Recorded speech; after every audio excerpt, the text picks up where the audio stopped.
मंडळी, मराठी चित्रपट क्षेत्रातील प्रसिद्ध अभिनेते निळू फुले हे आज जरी आपल्यात नसले तरी त्यांनी साकारलेल्या प्रत्येक भूमिका प्रेक्षकांच्या मनात कायम जिवंत राहणाऱ्या आहेत. अभिनेते निळू फुले यांनी विनोदी, खलनायकी अशी वेगवेगळी पात्र साकारली आणि प्रेक्षकांची मने जिंकून घेतली. त्यांच्यानंतर त्यांच्या मुलीने म्हणजेच गार्गी फुले यांनी सुद्धा अभिनय क्षेत्रात पदार्पण केले. गार्गी यांनी तुला पाहते रे, राजा राणीची गजोडी, सुंदरा मनामध्ये भरली, इंद्रायणी, थोडं तुझं थोडं माझं यासारख्या अनेक मालिकांमध्ये काम केले. मात्र आता गार्गी यांनी त्यांच्या करिअरमधला सर्वात मोठा निर्णय घेतलाय. लोकप्रिय अभिनेते निळू फुले यांची लेक असूनही त्यांनी आता अभिनय क्षेत्र सोडण्याचा निर्णय घेतलाय. लेट्स अप मराठी या चॅनलशी संवाद साधताना त्या म्हणाल्या की मालिका विश्वातून मी स्वेच्छा निवृत्ती घेतली आहे, कारण मी गेली 10 वर्ष काम केलं. माझं कुटुंब पुण्यात आहे. मी 10 वर्ष कुटुंबापासून खूप लांब राहिले. खरं सांगू, मालिकेचे शेड्यूल असताना ते कलाकारांसाठी इतकं विचित्र आहे.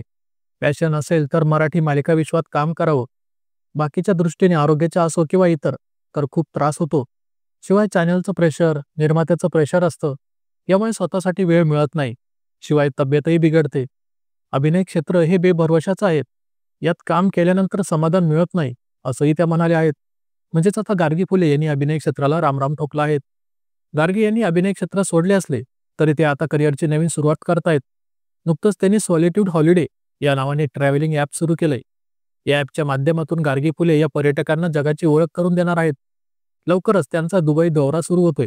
दुबईची ओळख त्या यामार्फत करून देणार आहेत. हे ॲप सुरू करण्यामागचं उद्दिष्ट सांगताना त्या म्हणाल्या की निळू फुले यांनाच फिरण्याची आणि वेगवेगळ्या गोष्टी खाण्याची आवड होती. ते आपल्या लेकीला म्हणजेच गार्गीला घेऊन सर्वत्र भारतभर फिरायचे. हीच आवड गार्गीला पण लागली.